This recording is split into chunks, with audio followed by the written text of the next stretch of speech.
నమస్తే, welcome to NSTV news. ముందుగా ముఖ్యాంశాలు. నిన్న కురిసిన భారీ వర్షం కారణంగా ఖానాపూర్ మార్కెట్ యార్డ్లో తడిసిన ధాన్యాన్ని గురువారం జిల్లా కలెక్టర్ అభిలాష అభినవ్, శాసనసభ్యులు వెడ్మా బొజ్జ పటేల్తో కలిసి పరిశీలించారు. ఈ సందర్భంగా కలెక్టర్ మాట్లాడుతూ వరి రైతులు నష్టపోకుండా అన్ని చర్యలు తీసుకుంటామని తెలిపారు. వర్షంతో ధాన్యం తడవడంతో రైతులు ఎలాంటి ఆందోళన చెందవద్దని కోరారు. ప్రతి గింజను ప్రభుత్వం కొనుగోలు చేస్తుందని, రైతులు నష్టపోకుండా తగిన చర్యలు తీసుకుంటామని హామీ ఇచ్చారు. సో ఖానాపూర్లో కొద్దిగా లేట్ హార్వెస్టింగ్ అవుతుంది అంతే. వేరే చోట ఆల్రెడీ లిఫ్టింగ్ అయిపోయింది. ఇప్పుడు అన్ని మ్యాన్ ఫోర్స్ ఖానాపూర్ కాన్స్టిట్యుయెన్సీ పెట్టి ఆల్రెడీ అలాంటి కుప్ప ఉంది, కింద తరిచినాయి. కానీ పైన మన అందరూ చూసాము, మాయిశ్చర్కి ఏం ప్రాబ్లం లేదు కదా. హమాలి, ట్రక్, ఆఫీసర్ ఇక్కడే ఉంటారు. నెక్స్ట్ 2 days ఇది ఎవరిని లిఫ్టింగ్ పైన ఉంటే చేస్తారు. ఎంటైర్ ఫోర్స్ ఇక్కడ పెట్టాం, ఎందుకంటే వేరే చోట ఆల్మోస్ట్ అన్ని లిఫ్టింగ్ అయిపోయింది. చాలా చిన్న ఉంది. డీసీ కూడా మీరు ఇక్కడే ఉండాలి, నిలబడి ఉండాలి. లిఫ్టింగ్ కి నాకు ప్రతి 1 hour చేసుకుంటారు. డీసీఎస్ కూడా ఇక్కడే ఉంచుతాం, ఏం సర్వీస్ ప్లేస్ కూడా ఇక్కడే ఉంచుతాం. నా నిర్మల్ జిల్లాలో ఇప్పుడు ఇదే ఒక్కటే ప్లేస్ అంటే మిగిలినాయి. మేజర్ గా అన్ని చోట్ల మనం ఫాస్ట్ గా చేసాము. మనకి 80% ప్యాడీ లిఫ్టింగ్ అయింది. 1,00,000 వరకు ప్యాడీ లిఫ్టింగ్ ఆల్రెడీ చేసాము. వేరే చోట రైతుకి అస్సలు ఇబ్బంది రాలేదు, ఎందుకంటే ఇప్పుడు అకాల వర్షం పడింది కాబట్టి ఇది ఇష్యూ.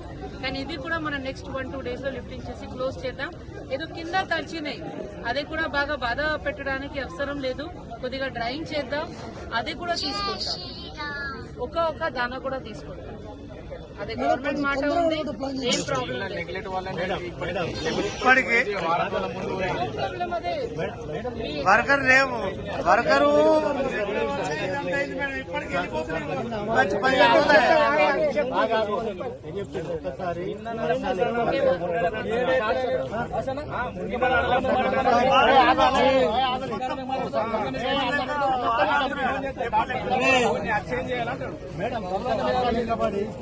చెట్లు అవి కలిసి మన వాటర్ యాడ్ అయిపోయి ఇలా డ్యామేజ్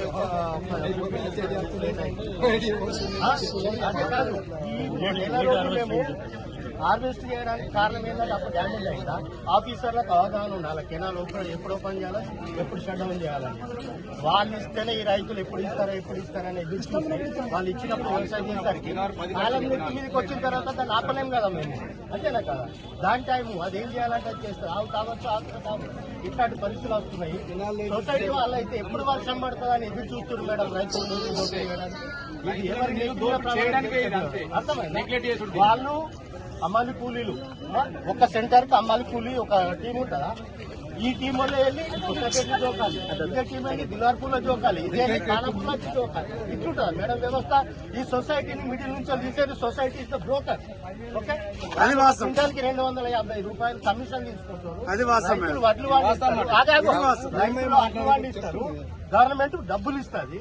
వీళ్ళు కొనియడానికి మీడియేటింగ్ చేసేందుకు ఒక క్వింటాల్కి 250 రూపాయలు తీసుకుంటుండ్రు. ఎక్కడ అవకాశం దొరుకుతాని సొసైటీ అనేది నిలువు దోపిడి మేడం. మా సెంటర్లో నేను 2 పంటలు పండించి వ్యవసాయాన్ని వదిలిపెట్టాను. ఎందుకంటే చెప్పండి మేడము, 42 కిలోలు జోకుతురు, 45 కిలోలు కన్సిడర్ వెయిట్, 2 కిలోలు తరుగు రంధ్రం పడిపోతుంది తప్ప ఉంటే కాలం. అట్లా కాకుండా సారు ఒక్క క్వింటాల్కి 7 కిలోలు అదనంగా కట్ చేసింది. కాకుండా జోకిన సంచులను లోడ్ చేయడానికి ట్రక్ రావాలంటే నువ్వు సంచికి 5 రూపాయలు ఇవ్వాలని చెప్పి 5 రూపాయలు తీసుకున్నారు. ఇది వాస్తవము. దయచేసి మీ కాళ్ళు పట్టుకుంటాము.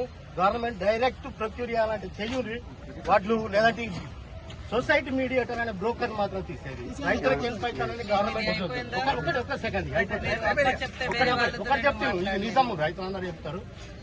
సొసైటీ అనేది రైతులకు హెల్ప్ఫుల్ గా ఉండాలని పెట్టిన వ్యవస్థ. ఇది సెమీ గవర్నమెంట్. వాళ్ళు రియల్లీ హెల్ప్ఫుల్ కాదు, ఇల్లు దోపిడీ చేస్తుంది. దీన్ని కన్సిడర్ చేసి ఫస్ట్ సొసైటీ అనే వ్యవస్థను బ్రోకర్లు తీసేయండి. ఎఫ్సిఐ కూడా సేమ్. ఓకే, నార్త్ స్టేట్లలో గవర్నమెంట్ డైరెక్ట్ గా ఉంటుంది. ఈ ఎఫ్సిఐ లేదు, సొసైటీ లేదు. సొసైటీని నమ్మితే రైతులు ఇదివరకు నాశనం అవడానికి కారణం అంటే ఫస్ట్ కొమ్మట్లు, సెకండ్ సొసైటీ. మళ్ళీ చెప్తున్నాను, మళ్ళీ రిపీట్ చేయము. ఇప్పుడు ఎవరైనా దయచేసి ఇంటరప్ట్ చేయకండి. మీరు మాట్లాడితే నేను మాట్లాడడానికి లేదు, కాబట్టి వినండి జాగ్రత్తగా. ఈ గవర్నమెంట్ వచ్చిన తర్వాత మళ్ళీ చెప్తున్నాను, ఈ గవర్నమెంట్ వచ్చిన తర్వాత రైతుకి ఎంత అనుకూలంగా ఉన్నారో మన అందరికీ తెలుసు. దీంట్లో మొహమాటం లేదు. నిర్మల్ జిల్లాలో ఇంతకు ముందు DCMS కి మీ అందరికీ తెలిసిన ఉంటది, DCMS వాళ్ళకి చాలా వరకు మన ప్యాడీ సెంటర్స్ ఇచ్చిన వాళ్ళు ఐడియా ఉందా? ఎంటైర్ జిల్లా చెప్తున్నాను, ఖానాపూర్ చెప్పట్లేము. కానీ ఈసారి ఎంటైర్ స్టేట్ లో లేని వ్యవస్థ ఇక్కడ 50% మన మహిళా సంఘంకి ఇచ్చాము. అదే వాస్తవమా కాదా?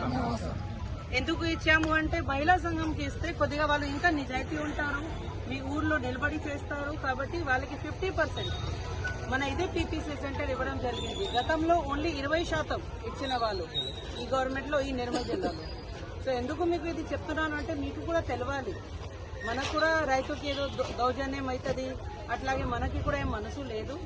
ఇక్కడ ఎందుకు ప్రత్యేకంగా నేను ఎమ్మెల్యే గారు రావడం జరిగింది అంటే ఎంటైర్ నిర్మల్ జిల్లాలో నిన్న దస్తూరాబాద్, ఖానాపూర్లో ఒక్క వర్షం అయింది, అందువల్ల ఇక్కడ రావడం జరిగింది. మీ పరిస్థితి ఏంటి, మీతో మాట్లాడాలి, మీకు ఒక అంటే కన్ఫర్మేషన్, ఒక కాన్ఫిడెన్స్ ఇవ్వాలి, కాబట్టి ఇక్కడ రావడం జరిగింది.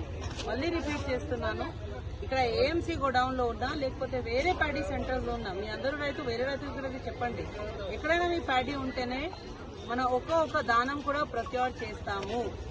దీంట్లో ఏం డౌట్ లేదు. ఎంటైర్ మషీనరీ ఇప్పుడు ఈ కాన్స్టిట్యుయెన్సీలో ఒక్క ఉంటది, ఎందుకంటే వేరే నాది 2 కాన్స్టిట్యుయెన్సీ ఆల్మోస్ట్ అయిపోయింది, 80% అయింది. నీటి లేట్ హార్వెస్టింగ్ కాబట్టి ఇక్కడ అయింది. ఇంకొక మాట చెప్తున్నాను, లాస్ట్ టైం కూడా ఎమ్మెల్యే గారు నాయకం తీసుకొని ఇరిగేషన్ కి కెనాల్ కొద్దిగా లేట్ గా ఇవ్వండి, కొంతమంది బార్మూల ప్రాంతంలో వాటర్ పోవట్లేదు చెప్పారు, అందరికీ ఐడియా ఉంటది. Last year